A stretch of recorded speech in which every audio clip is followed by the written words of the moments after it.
एक बच्चा समुद्र के किनारे खेल रहा था, तब एक जोर की लहर आई और उसके चप्पल को अपने साथ बहा के ले गई। तब उसने रेत पर लिखा कि समुद्र चोर है।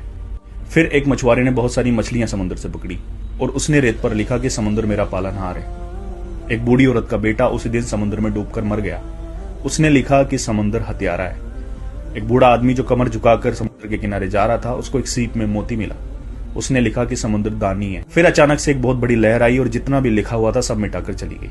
यानी समुद्र को इस बात से कोई फर्क नहीं पड़ता कि कोई उसके बारे में क्या सोचता है। तो अगर आपको समुद्र बनना है तो फिर लोगों की बातों पर ध्यान देना बंद कर दो।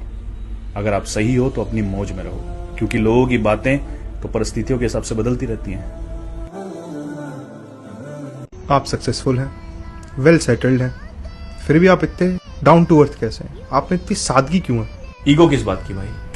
बदन मेरा मिट्टी का, सांसें मेरी उधार हैं, और घमंड करूं भी तो किस बात का? यहां तो हम सभी किराएदार हैं। दिल जीत लिया यार आपने।